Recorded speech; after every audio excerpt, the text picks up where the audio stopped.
बिगड़ल रहनिया के कौनो ना दवाई, बिगड़ल रहनिया के कौनो ना दवाई।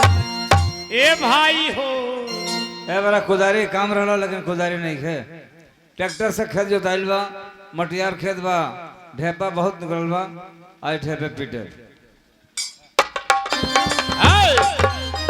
कि समये हसावेला अरे समये रवावेला, दर दर के ठोकर समये खियावेला, दर दर के ठोकर समये खियावेला।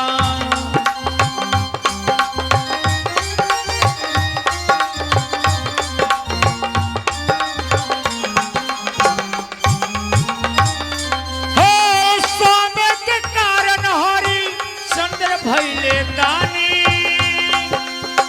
राजपाट बेच ले अपन रानी, राजपाट बेच ले अपन रानी। समय है कृष्ण जी से रथ चलवावेला, दर दर के ठोकर समय। मौसम ठंडा बा, फिर भी डंटा भजला से दही में गर्मी होता। अच्छा रहे गंजी निकाल देते हैं कि देखनी नजर से अपना हम जिंदगी करीब से, देखनी नजर से अपना हम जिंदगी करीब से, देखनी नजर से अपना हम जिंदगी करीब से, देखनी नजर से अपना हम जिंदगी करीब से।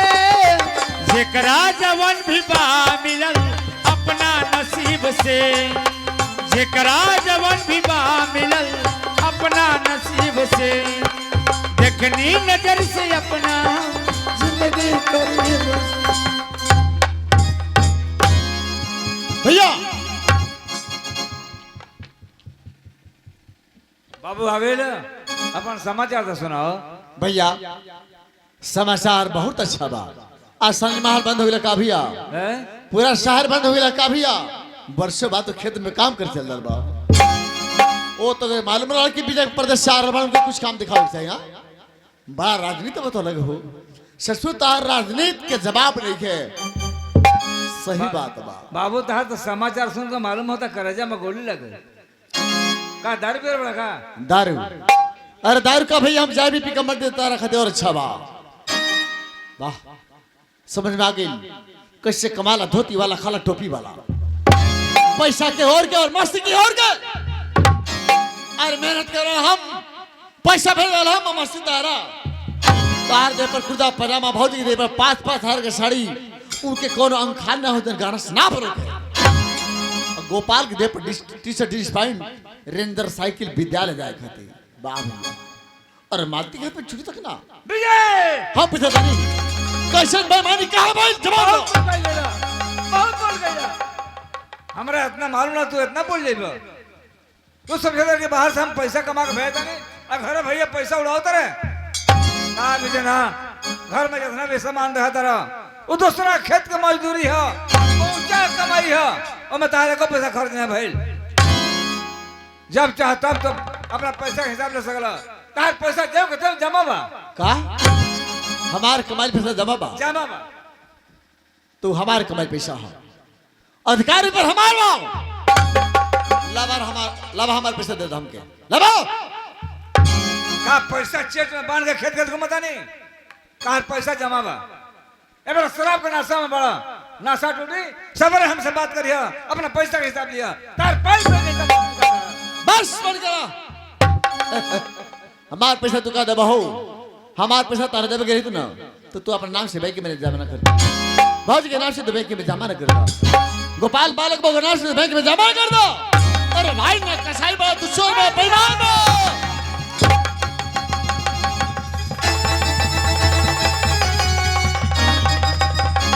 आज हमारे गांव में हमारा चोर डाकू मेहमान कहूँ ना कहो, हमारा अपन सगा भाई होकर चोर डाकू मेहमान बोलो। सही दिन गंगा कहले कि गोपाल के बाबूजी ए पैसा में से एको पैसा उठौला कोनो जरूरत नहीं है। आज हमरा वो दिन याद आता जब बचपन में बाप माता छोड़ कर मर गए।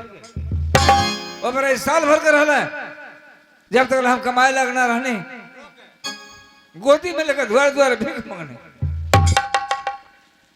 कमाए लग भैनी पढ़ा लिखा के बीए करौनी शादी ब्याह करनी नौकरी धरौनी तब तक हम चोर डाकू मेहमान ना रहने 10 को रुपया कमा लो तो हम चोर डाकू मेहमान हो गए नहीं कहता रहता है देह पर कुर्ता पैजामा भौजी के देह पर 5-5 हजार साड़ी गोपाल के देह पर jeans pant T shirt ranger cycle काफी जाए यार पैसा उड़ावत रहती तो है पर जा विजय तू हमरा ऐसा भाई दूसरा जन्म ना पी एक दिन हमरा खतरा बहुत पैसे हुए विजय बहुत पैसे वाह भैया वाह अपने हिसाब के बारे में मात्र तो एक शब्द पूछनी एक शब्द की तरह बेरहमी से थापड़ दे डाला लेकिन याद रखिए भैया ये थापड़े बदला विजय करता जिंदगी इस तरह लॉस तबरा बिना हट जा मेरे सामने से तारा पैसा के हिसाब लेवे को होई आके सबरे हमरा से हिसाब ले लियो तार पाई पे के जवन चुका दे बहादुर से ले हम बहादुर हमारे परछाई भी नजर ना आई तोहरा लेकिन एक बार तेरे सामने हम जरूर आई उस समय की तू इंतजार करियो जब हम आई तो तार मौत मर गई ज्यादा बकवास कइला तो तोहरा खतरा हमरा से बाउर केहू ना होई हट जा बेटा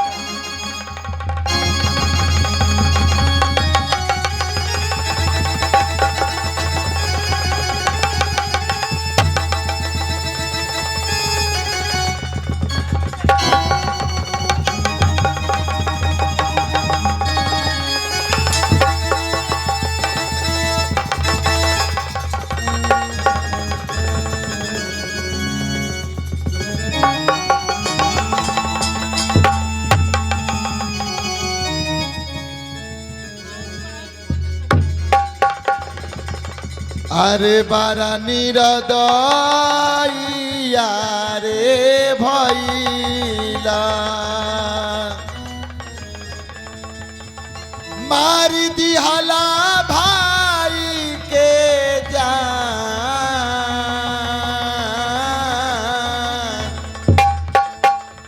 अपना बिराना नहीं चिन्हला ना कोइला खूना पागे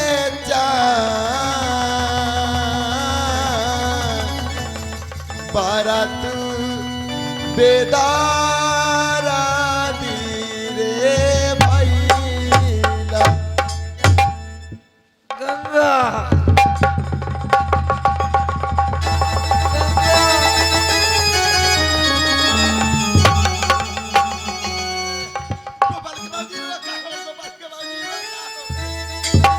गंगा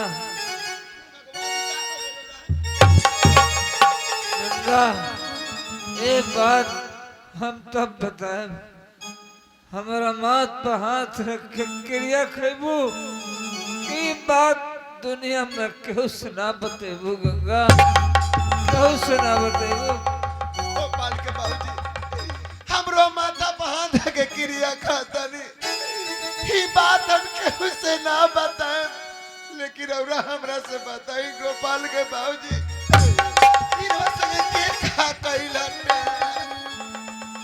गंगा तो हमारा माथ पर हाथ रख के क्रिया खेलू ये बात केहू से मत बताई गंगा जकरा के तू अपना बेटा से बढ़ के जमलू अपना ना खैलू गंगा अपन पेट काट के खियलू पढ़ौलू लिखौलू सब विजय के काम हो गंगा विजय नाई तू ठीक ना कैला विजय तू ठीक ना कैला अरे तारा के अपना बेटा से भी बढ़ के बेटा मन लगा एक समय में अपना बेटा गोपाल के उपास सुता दिले भाई लगी तारा के कोई उपास सुत नहीं की देले खा विजय यही दिन रात खाली तारा के इतना जान मान कैले रहनी है कि एक दिन तू अपने हाथे तू हमार सुहाग उजाड़ दे विजय सुहाग।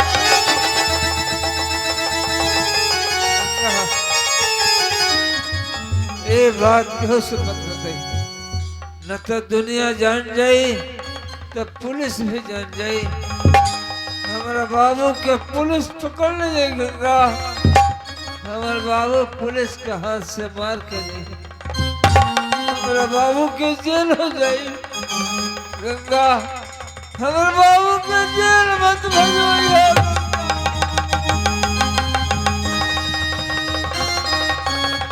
दिखू केला भाई के करे जावा, कोई मारी खोई है बाबुआ हमार। अरे बड़ा तू बेदर्दी रे भइला, अरे ना सिंहला अपना बीरा, बड़ा नीर दोइया रे भइला। गंगा हमारे बाबू के जेल मत भेजो, हमारे बाबू के जेल हो जाई तो हमारा मर गए के बाद हमारा आत्मा के शांति ना मिली। गंगा गंगा हमसे बचन दो गंगा। गोपाल के बाबूजी हमरो माथा बांध है क्रिया का तनी, ई बात हम केहू से ना बताएं। गोपाल के बाबूजी हम केहू से ना बताएं। गंगा तने हमारा बाबू गोपाल के बुलाओ, हमारा गोपाल से भेंट कराओ। बेटा गोपाल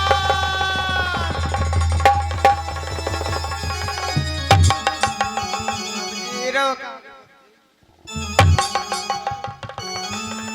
गोपाल बाबू तो पढ़ाई मत छोड़, पढ़िए लिखिए। अब हमसे बोलने लिखे जल जात, दर्द बहुत हो गया। गोपाल गंगा करिया करिया केस वाला, लंबा लंबा दांत वाला हमके पकड़े आओ, तुम बचाओ।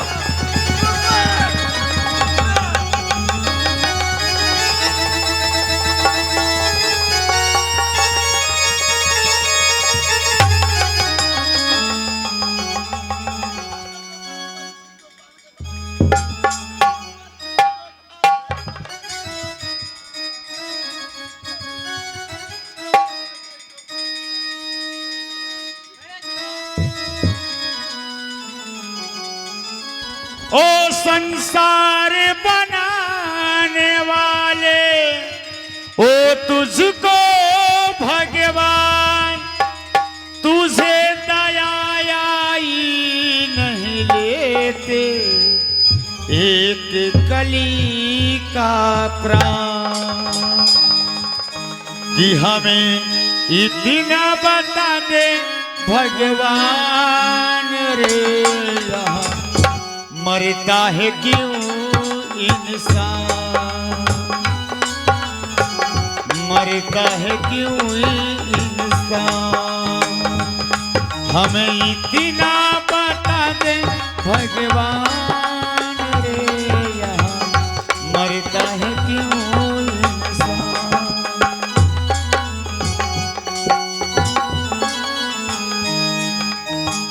विजय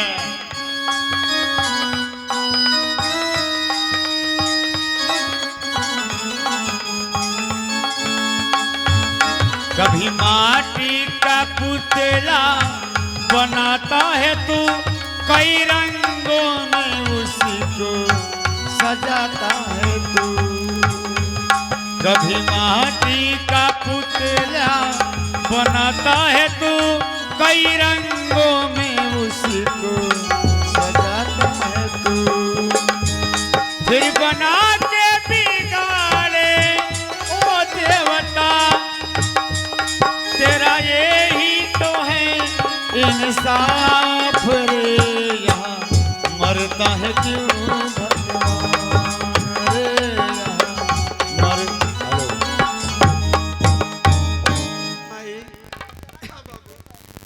बाबूजी तो हमने के छोड़ के चल गए ये दुनिया में क्या मामाई हमने के ये दुनिया में केहू नहीं के बाबू, केहू नहीं के बाबू, केहू नहीं के। चला बाबू।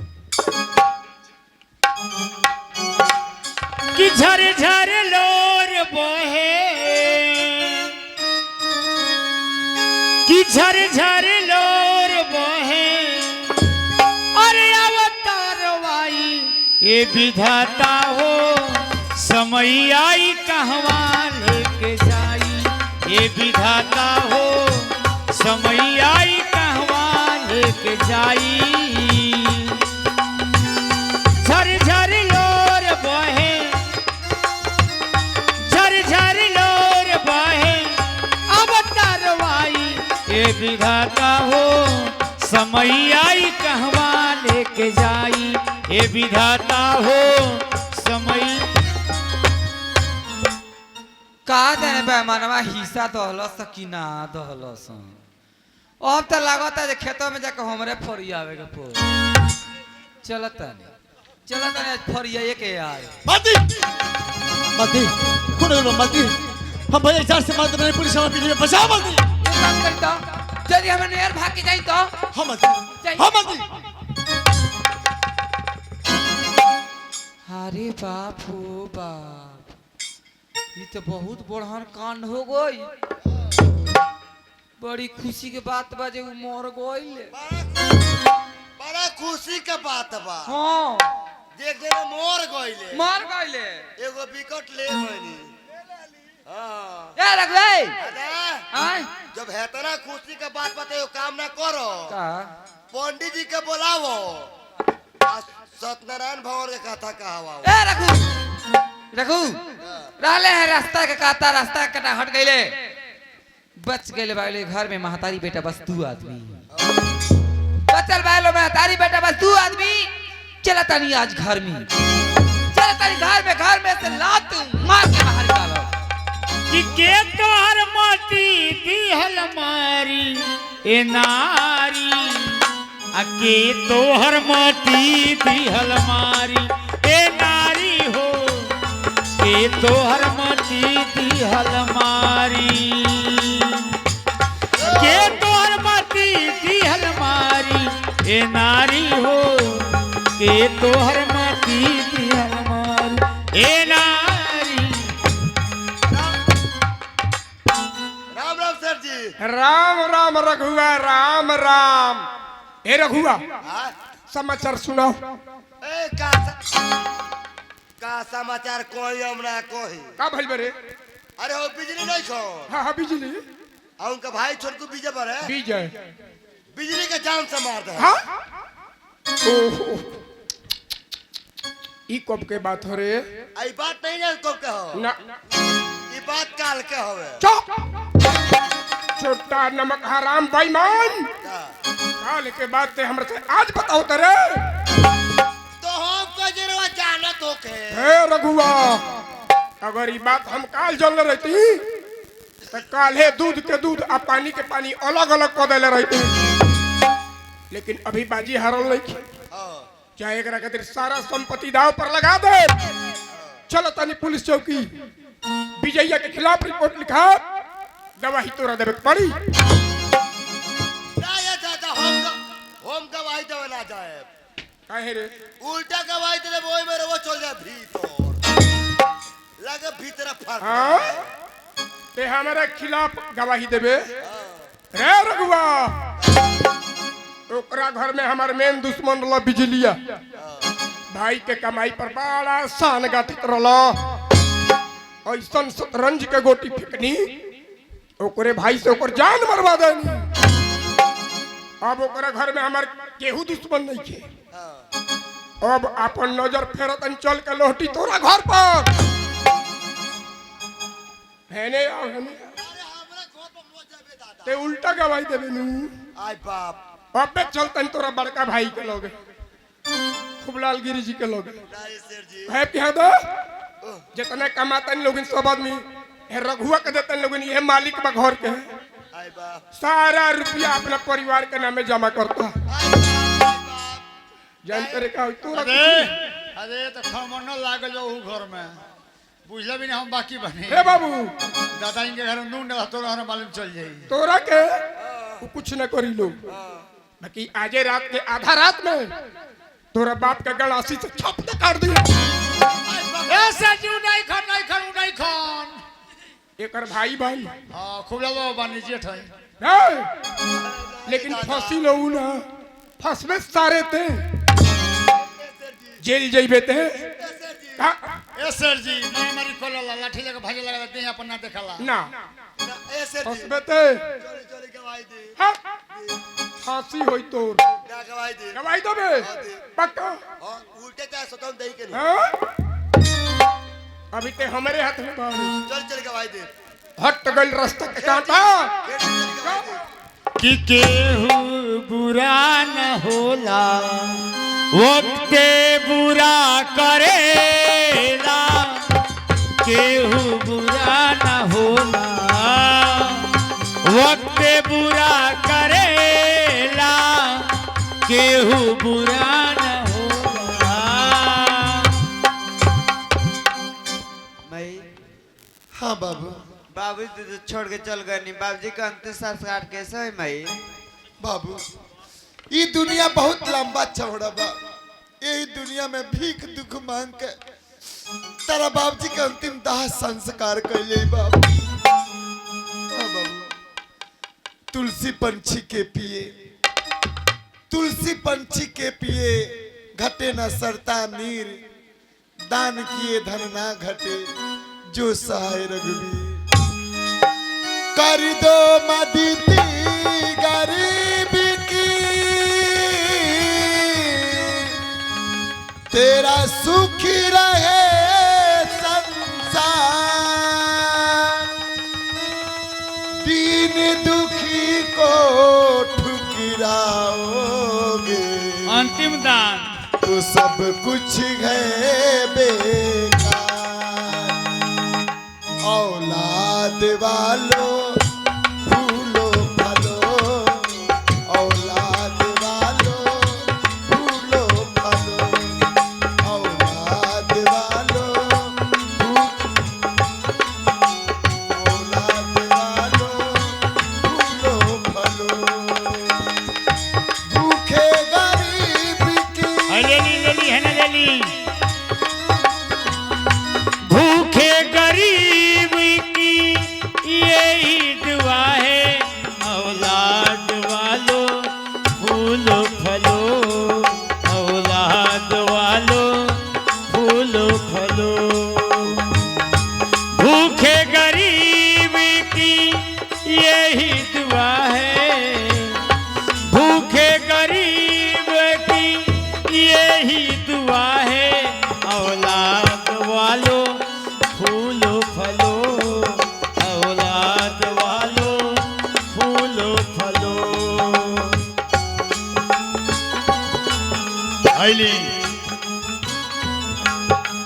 पैसे दो पैसे से तुम्हारा कुछ न घटेगा दौलत वालों दो पैसे से तुम्हारा कुछ न घटेगा ले लो दुआए निर्धन का धन और बढ़ेगा दौलत वालों ले लो दुआए निर्धन का धन और बढ़ेगा दौलत वालो वो जिसने दिया है जग में जिसने दिया है जग में उसी को मिला है औलाद वालों फूलो फलो क्लीन कर दो भाई क्लीन वालों फूलो क्लीन आप से नाम क्लीन औलाद वालों फूलो फलो औलाद वालों फूलो फलो हो भूखे गरीब की यही दुआ है औलाद वालों फूलो फलो औलाद वालों फूलो फलो पैसा दो पैसे से तुम्हारा देखा बाबू बहुत मिलल यही पैसा से ये पैसा लेके जा बाजार में अपना बाबूजी के अंतिम दाह संस्कार के सामान लिया वहाँ कति घंटो ले ले है घंटा में कति भीखी दे दो रे बंदे भीखी दे दो रे भीखी दे दो रे ए बंदे भीखी दे दो रे भिखारी आए द्वारे भीखी दे दो रे ए बंदे भीखी दे दो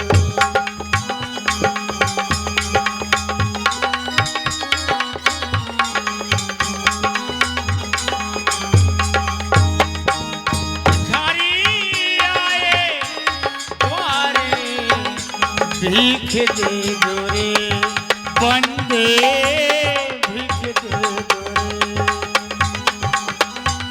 भीख दे दो रे बंदे